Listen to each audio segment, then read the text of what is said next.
Dear students, once again I am here, L P Bhaiya, Associate Professor, Electronics and Telecommunication Engineering Department, Bharati College of Engineering and Technology, Durg. Dear students, you are already aware with this subject, digital signal processing, and we have already learned a lot of things, almost all 5 units of the digital signal processing. And from the basic to the fast Fourier transform, we have already seen the various numericals also on these particular topics. Strictly I am saying about the filters. We have also gone through the FIR filters and IIR filters. The structures of the filter, different structures of the FIR filter, different structures of the IIR filters, and their design also, like Windows design for the FIR filter, then bilinear transformation and impulse invariance techniques for IIR filter, etc. Now today, especially I am here to describe the properties of the discrete Fourier transform and the relation between linear convolution and circular convolution. Dear students, you are already known about the linear convolution also and discrete Fourier transform also. What is basically the discrete Fourier transform? That I will tell you. Discrete Fourier here. Before going to this, I will tell you about the discrete Fourier transform. Here we know that the Fourier transform is given by x of omega. This x of omega is the spectrum actually. It is the continuous frequency spectrum, and this continuous frequency spectrum is termed as a Fourier transform here. And this Fourier transform is given by summation. This n is equal to minus infinity to infinity, this x of n into e to the power minus j omega n. This is the formula for the Fourier transform.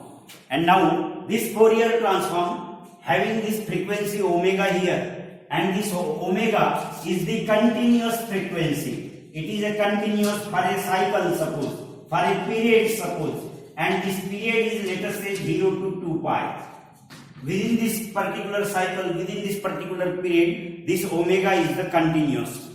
And now we are going to define the discrete frequency. This omega continuous in Fourier transform is, now we will make it as a discrete, and this discrete will be in terms of this cycle particularly. If we have a cycle of 2 pi, then we will divide by a particular number of period, that is n. This is called as 2 pi by n. N is the number of samples. This is the period particularly. Suppose I am having capital N is equal to 8. That means this 2 pi will be divided into 8 samples. Therefore, I am writing this continuous frequency into 8 samples. Continuous frequency of one cycle is divided into 8 samples. Now the question is that how will you abbreviate these 8 samples? How will you numbering these 8 samples? So that numbering will be done by the letter k. So I will multiply here k, where k is the integer. K may be a 0, 1, 2, 3, etc. or minus 1, minus 2, minus 3, etc. So this omega can be written as 2 pi k by n, where n is equal to 0 to this value of n is equal to n. This small n is equal to 0 to n minus 1. N is the sample, and k is also equal to 0 to n minus 1. Suppose I am taking this capital N is equal to 8. That means 8 samples.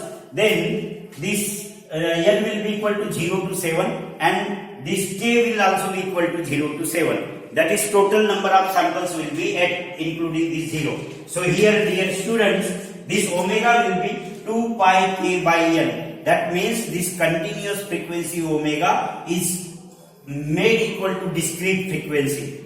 where discrete values are k, 0 to suppose 7. These are the discrete value. Then we will convert this Fourier transform into discrete Fourier transform. So therefore we have this DFT, we will write as x of k, and x of k is nothing but x of omega at omega is equal to 2 pi k by n. 2 pi k by n. Then we have this discrete Fourier transform is given by x of k is equal to summation. Here this will be equal to n is equal to 0 to we have the value of n is equal to n is equal to 0 to n minus 1. If n is equal to 8 samples, this is equal to 0 to 7. Therefore summation will be equal to n is equal to 0 to n minus 1. This x of n into e to the power minus j, in place of omega we will put this value, that is 2 pi k by n, and here n is the small multiply. So this is the formula for the discrete Fourier transform. This discrete Fourier transform is given by summation n is equal to 0 to n minus 1 x of n e to the power minus j 2 pi k n by n. This is called as a DFT. Now the main question is that how will you come to know what is the basic difference between FT and DFT? So I will tell you one more difference. Later on I will tell you the properties of the DFT, and then we will go the relation between linear convolution and circular convolution. So dear students, in terms of the mathematical equation, you got this difference x of omega Fourier transform and x of k discrete Fourier transform. Sometimes it may be here you can write n is equal to 0 to n minus 1, but in place of this n minus 1, whatever the length of n can be considered in the continuous Fourier transform. But in discrete Fourier transform, it is always equal to n is equal to 0 to n minus 1. So this is the continuous frequency domain, that is Fourier transform, and discrete frequency domain, that is discrete Fourier transform, DFT. Similarly, the synthesis equation you can write IDFT also. IDFT means to find this value. So IDFT can be written as x of n is equal to 1 by n summation. Here n is equal to 0 to n minus 1 here. Then in terms of IDFT, we will write k is equal to 0 to n minus 1. K is equal to 0 to n minus 1. Here DFT x of k, and here in place of this minus we will put here plus sign j 2 pi k n by n. This is called as the IDFT. In place of minus we will get here plus, here 1 by n, and here k is equal to 0 to n minus 1 value of DFT, and this 1. So this is called as the inverse DFT to get the time domain sequence, discrete time domain sequence written back. This is called as IDFT, and this is the DFT. So this is continuous time domain Fourier transform. This is discrete time domain, that is DFT, and the inverse of the DFT. So you are already aware now about the mathematical part of the DFT and IDFT. In simple way, I can tell you the difference between DFT and IDFT. Like in terms of this, supposed to be this is the continuous frequency omega. This is the omega, and let us say this is x of omega here, magnitude of x of omega, let us say. So this is a continuous in frequency. This is called as the Fourier transform. But in terms of discrete Fourier transform, we can have these samples like this. So now this, if I remove this will continuous. I will get 0, 1, 2, 3, 4, 5, 6, 7, and this will be at k now, discrete value, and this will be x of k here.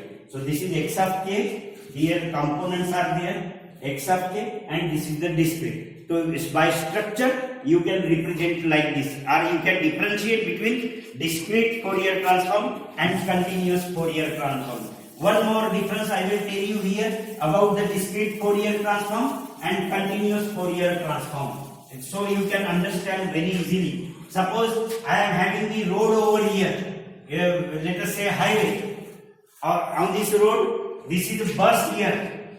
Bus is standing here. After this bus in the same line, let us say auto is here. I am writing here bus.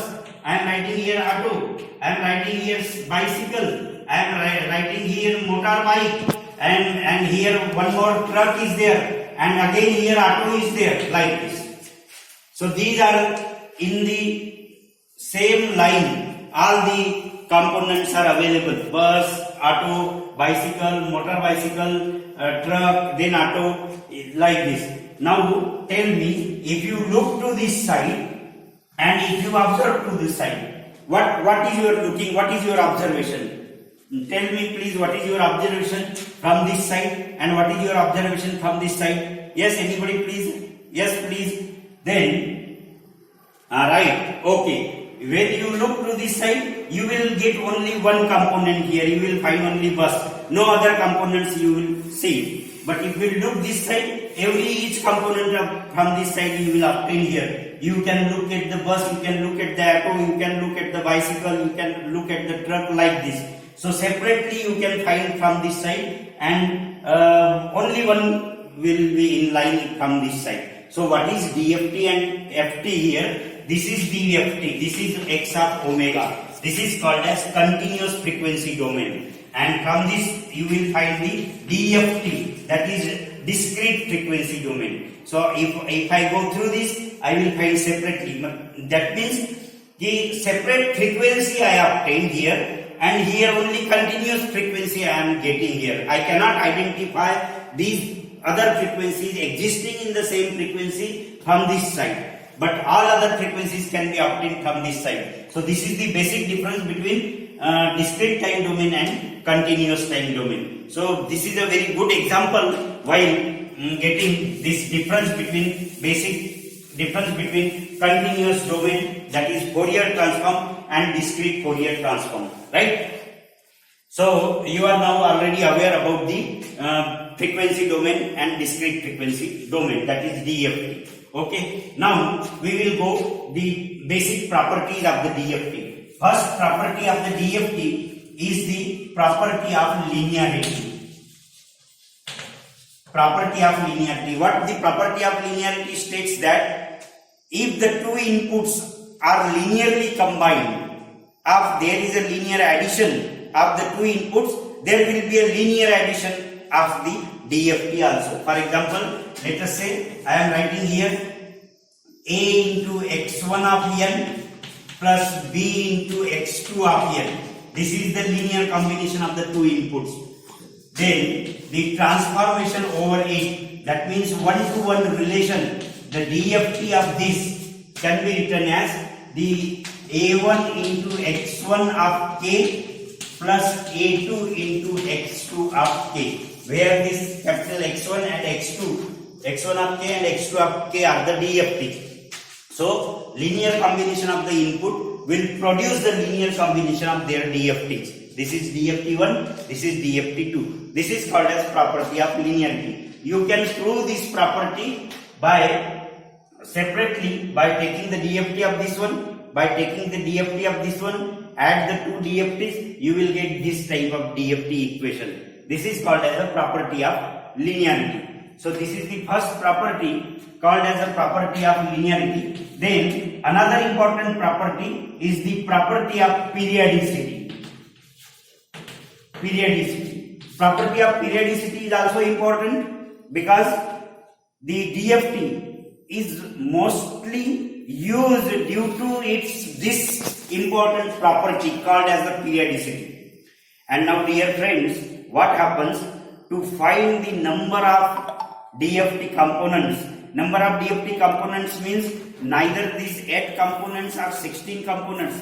If we require the large number of components, suppose to 2000 components, 1056 components, then it is not possible using this formula to calculate the number of components. Then we use the cyclic property of the periodicity of the DFT, which is very useful. This circular convolution utilizes the property of periodicity, and within this property of periodicity, we are able to determine, get the speed to compute the DFT components fastly. And later on, the fast Fourier transform called as the FFT also utilizes the same property for the Tweedle factors, that is property of cyclic property used in the Tweedle factor also.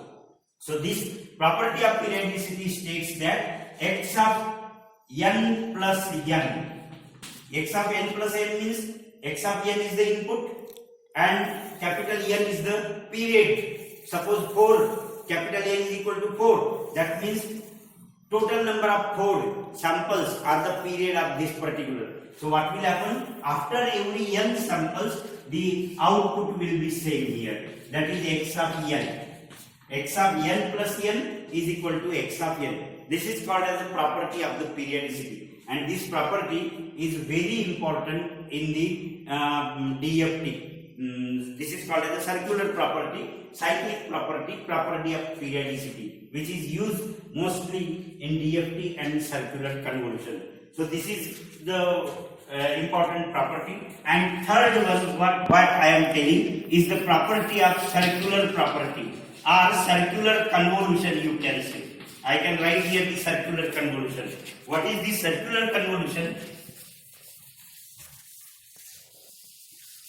This convolution is given by this, let us say y of m. Y of m is equal to summation, this n is equal to 0 to n minus 1, this x1 of n into x2 of m minus n into n times. This is called as the circular property or circular convolution. This is given by one sequence is x1 of n, another sequence is x2 of m minus n, and circularly convolved with n times, modulo n, suppose. So n times equivalent, suppose the number of input samples are 4, then it will be a 4 times. So this is called as a property of circular convolution, and we can calculate the circular convolution. And there exists a relation between circular convolution and linear convolution also. Now, using this circular convolution, we can go through the problems. Before going to problem, I will tell you this linear convolution and circular convolution, and later on in next video we will go for the numerical about this relation. So what is the relation between this linear convolution and circular convolution? This linear convolution does not have the property of periodicity, while circular convolution having the property of periodicity. Let us say the n is equal to 4, that is period of 4, and in x1 of n there are total 4 samples, and let us say x2 of n, again there are total 4 samples, and in linear convolution and I am using circular convolution. So what is the difference here between these two? Linear convolution is the total number of samples. Total number of samples will be equal to output samples will be equal to m plus n minus 1. That is 4 plus 4 minus 1. That is 8 minus 1, 7. But in circular convolution, due to cyclic property, output having the 4 samples only. This is the first difference. Then after every 4 period of 4, the output will be a, suppose this is y of 0 here, and I will add 4. So y of 4 is y of 4. Then this is equal to y of 0 plus y of 4 will be equal to y of 0 of circular convolution. Similarly, y of 1 after a period of 4, that is y of 5, this will be equal to y of 1 of circular convolution. Similarly, y of 2 after a period of 4, it is y of 6. This will be equal to y of 2 in circular convolution. Similarly, y of 3 plus y of 7 will be equal to y of 3 in circular convolution. So these are the 4 samples in circular convolution output, while these are the 5 samples in circular 0, 1, 2, 3, 4 and 5, 6 and 7. 7 samples in the linear convolution. So this is the relation between 7 samples in linear convolution and 4 samples in circular, one and the same thing. So basically linear convolution and circular convolution are same, but this does not use the property of periodicity, while this uses the property of periodicity, and this period is taken here 4, and this period due to property of periodicity of 4 we will get the same thing here. So this is the relation between circular and linear convolution. Later on we will see the one based numerical on the linear convolution and circular convolution that will itself explain the relation between the linear convolution and circular convolution. Are you? Thank you. Next.